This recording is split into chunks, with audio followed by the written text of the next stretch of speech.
Hey everyone, this is Vivek Gehlot. Welcome back in another video. आज की video में क्या है, तो आज की वीडियो में सीए फाउंडेशन जून 24 वाले जो मेरे भाई बहन हैं उनके लिए छोटी सी स्ट्रैटेजी है, छोटा सा गाइडेंस बोलो, ठीक है। आप जो भी बोल सकते हो बोल दो, यानी स्ट्रैटेजी वीडियो ओवरऑल, ठीक है।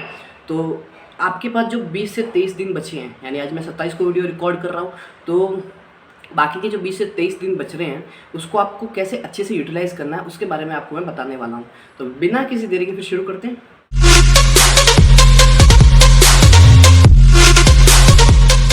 सबसे पहला टिप्स नंबर 1, डेज को क्लासिफाइड कर लो।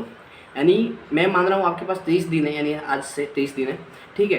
तो आपको करना क्या है कि जो आपके पास 4 पेपर है, तो 23 दिन में से 3 दिन, लास्ट के 3 दिन अकाउंट्स के लिए आपको छोड़ने, और बाकी के जो 20 दिन है उसको पर पेपर 5-5 दिन के हिसाब से रिवाइज कर देना है। यानी 4 पेपर है तो पर पेपर 5 दिन आपको मिल रहे हैं। तो आपको करना क्या है, 5-5 दिन के गैप में आपको एक हर पेपर को अच्छे से रिवाइज करना है।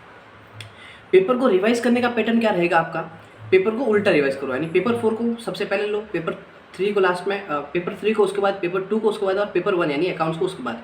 तो इस केस में होगा क्या कि जो आपका अकाउंट वाला पेपर है, पेपर 1 जो अकाउंट वाला पेपर है वो 5 दिन में लास्ट टाइम में आ जाएगा और 3 दिन एडिशनल हो जाएंगे, यानी ओवरऑल 8 दिन आप अकाउंट्स को अच्छे से रिवाइज कर लोगे, ठीक है।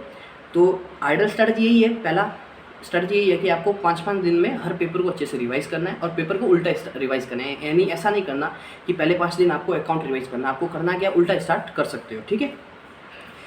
दूसरी चीज़ है मॉक टेस्ट। अब कुछ लोग बोलेंगे कि भैया अभी पॉसिबल कैसे है कि इस लास्ट टाइम में हम मॉक टेस्ट दें। मेरी बात करूँ तो मैंने सीए इंटर का जो 1.5 दिन बचा था उस टाइम में भी मैंने टेस्ट लिखे हैं, एक टेस्ट मैंने दिया है, ताकि मुझे पता चलता है कि मैं कितने पानी में हूँ, मेरा एग्ज़ाम में फ्लो कैसा बनेगा, उस सारी चीज़ें में। किसी के लिए बेनिफिशियल हो सकता है, किसी के लिए बेनिफिशियल नहीं है। अब बेनिफिशियल नहीं है मतलब कुछ लोगों ने अगर टेस्ट दिए और लगता है कि यार अभी मार्क्स कम आ रहे, तो वो एग्ज़ाम हॉल में नर्वस हो जाएंगे और उनकी परफॉर्मेंस नहीं आएगी, यानी आपकी एग्ज़ाम हॉल में आपकी परफॉर्मेंस नहीं आएगी। तो अगर आपको लगता है कि हाँ भाई मुझे डर लगता है अभी मैं मॉक टेस्ट नहीं दे सकता, तो मत दो।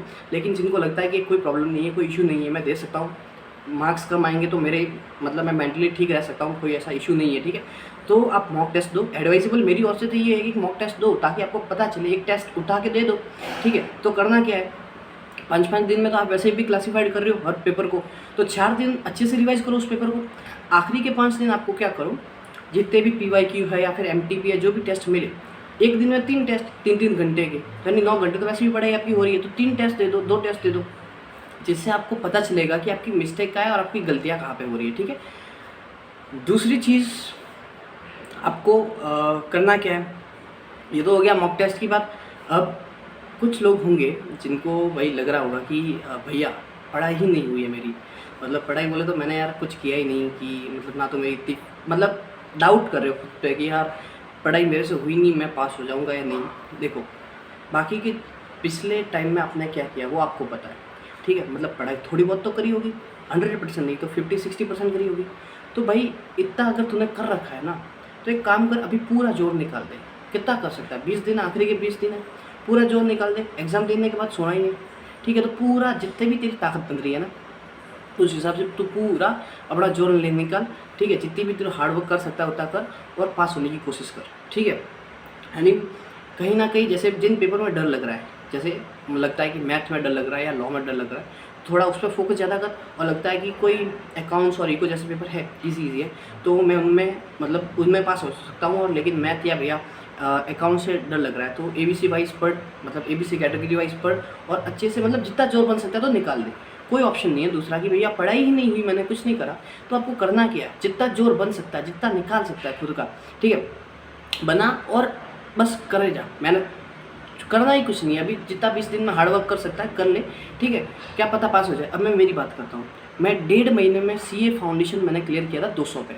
मुझे पता था मैं फेल होने वाला हूँ, लेकिन 1.5 महीने में मैंने जो मेहनत करी ना भाई साहब, रात के 2-2 3-3 बजे तक जितना भी बढ़ा मैंने कर लिया। मतलब रात के 2-2 3-3 बजे तक मैंने 1.5 महीने में मेहनत करी और मैं 200 पे पास हो गया, ठीक है। आपने अगर 50-60% पहले पढ़ रखा है तो आप हो जाओगे इस बार भी पास, ठीक है। तो ये है उन लोगों के लिए जिन्होंने अभी तक कुछ नहीं पढ़ा। अब चौथी टिप्स आपको क्या है कि आपको ना 4 पेपर है आपके पास, तो आपको 2 पेपर तो स्ट्रॉन्ग करने ही हैं अच्छे से, क्योंकि इससे क्या होगा, आपका एग्रीगेट नहीं बिगड़ेगा।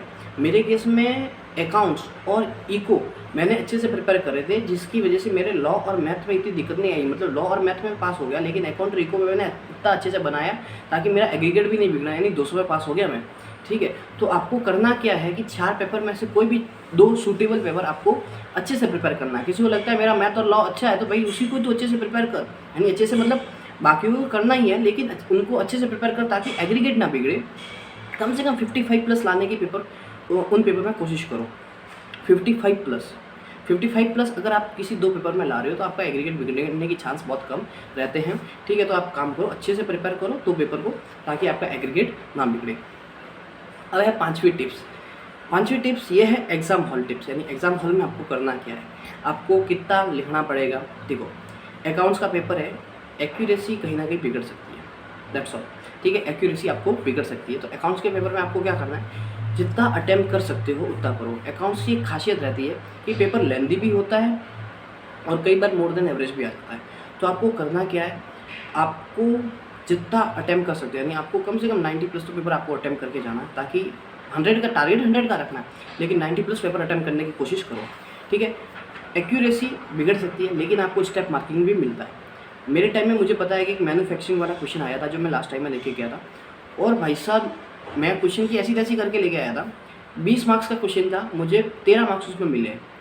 मतलब स्टेप मार्किंग बहुत ज़्यादा मिलती है, तो स्टेप मार्किंग लेने की भी कोशिश करो, पेपर ज़्यादा से ज़्यादा अटैम्प्ट करने की कोशिश करो।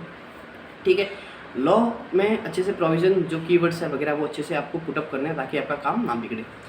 मैथ और अपना जो इको का पेपर है, जो MCQ वाला पेपर है, उसमें आपको करना क्या है, जैसे अगर आपको पेपर आ रहा है, जैसे आपकी प्रिपरेशन अच्छी है, ठीक है, आपने अच्छे से वेल प्रिपेयर्ड हो, मैथ का पेपर में आपको कोई प्रॉब्लम नहीं है, तो आपको करना क्या है, आपको इतने अच्छे से मतलब आंसर लिखने हैं जो आपके जो MCQ वाले, ताकि आपका 46 तो आ ही जाए। मतलब कई लोग आपको करना क्या है, जैसे 80, 90, 95 इतना पेपर आपको अच्छे से अटैम्प्ट करना है, ताकि क्या होगा, आपको 46 आने में दिक्कत ना हो। ठीक है, यानी इको और अपना मैथ में आपको करना है कि यानी मतलब गलत करने की कोशिश मत करो। मतलब जिसमें डाउट हो रहा है उसको आप या तो स्किप कर सकते हो या फिर तुक्का मार सकते हो। ठीक है, स्किप करने के वैसे कोई चांस नहीं है, लेकिन आप तुक्का मार सकते हो। लेकिन आपको अच्छे से प्रिपेयर करना है उस पेपर को, ताकि आपका 46 वाला जो क्राइटेरिया है वो नीचे ना गिरे। ठीक है, मतलब आपको बहुत ही संभल के वहाँ पे खेलना पड़ता है MCQ पेपर में, क्योंकि नेगेटिव मार्किंग भी रहता है। ठीक है, अब बात करता हूँ उन लोगों के लिए जिन्होंने प्रिपेयर ही नहीं करा, तुक्के मार लेना भाई, इतना ही बता रहा हूँ। अगर आपकी किस्मत अच्छी होगी तो पास भी हो जाओगे, तुक्के मार लेना। क्योंकि देखो, अगर आप लगता है कि मैंने पहले भी बात करी कि जिन्होंने प्रिपेयर ही नहीं करा तो भैया करूँ तो करूँ क्या। तो अगर भाई तूने प्रिपेयर ही नहीं करा तो तुक्के मारने में तेरा क्या जा रहा है, क्या पता तेरी किस्मत निकल पड़े। ठीक है, तो तुक्के मार लेना, पेपर खाली मत छोड़ना कि उस स्ट्रेस से कि भाई खाली मत छोड़ना कि उस स्ट्रेस से कि भाई मैंने पढ़ा नहीं, मैं क्या लिखूंगा, मुझे समझ में नहीं आ रहा, मुझे डर लग रहा है। पेपर पैसे भरे ना तूने, एग्ज़ाम फॉर्म का पैसे दिए ना, जा भर के आ जा, जो आ जाए वो मन में भर के आ जा। ठीक है, मतलब ये एडवाइस मुझे देनी नहीं चाहिए, लेकिन भाई तूने प्रिपेयर ही नहीं करा, तूने कुछ करा ही नहीं है, तो जा और तुक्के मार के आ जा, क्या पता तेरी किस्मत निकल पड़े। ठीक है, तो ये है मेरी ओर से कुछ एडवाइस। आई होप कि आपको अच्छी लगी होगी। मतलब जितना मेरा नॉलेज बना, जितना मुझे समझ में आया, मैंने उस हिसाब से एडवाइस दिया। ये मैंने पहली बार कोई स्ट्रैटेजी ऐसा वीडियो बना के आपको मैंने शेयर करा है, वैसे नॉर्मली मैं ऐसी वीडियो मैंने बनाई नहीं है। तो ये पहला वीडियो, और आपको कैसा लगा उस चीज़ के बारे में आप बता सकते हो। ठीक है, दूसरी चीज़, मैंने एक वीडियो बनाया how to prepare for CA foundation जनवरी 25 और सितंबर 24। अब ये वीडियो जून 24 वाले बच्चों के लिए नहीं था, ये वीडियो उन लोगों के लिए था जो अभी भी 12th पास करें या फिर जो CA फाउंडेशन में घुसना चाहते हैं, CA में घुसना चाहते हैं। आपके जूनियर्स के लिए, यानी आपसे CA फाउंडेशन वाले आपको ना, आपसे भी जूनियर वाले, उनको आप रेफ़र कर सकते हो कि देख भाई ये मिस्टेक तुझे नहीं करनी है। ठीक है, तो इस वीडियो की लिंक आपको डिस्क्रिप्शन में मिल जाएगी। वो मेरा दूसरा चैनल है विवेक गहलोत 2, उस पर भी जाके प्यार बरसा दो थोड़ा बहुत। ठीक है, दैट्स ऑल। और कैसे लगेंगे दोनों वीडियो, ठीक है, यानी कैसे लगते हैं, तो आपको करना कुछ नहीं है, लाइक मारो, शेयर मारो, सब्सक्राइब मारो। लाइक मारने से यूट्यूब का एल्गोरिदम ज़्यादा से ज़्यादा लोगों तक रीच पहुँचाता है और आपका भाई का भला होता है। तो दैट्स ऑल। तो बस कुछ नहीं, आप लाइक मारो, शेयर मारो, सब्सक्राइब मारो। Bye bye.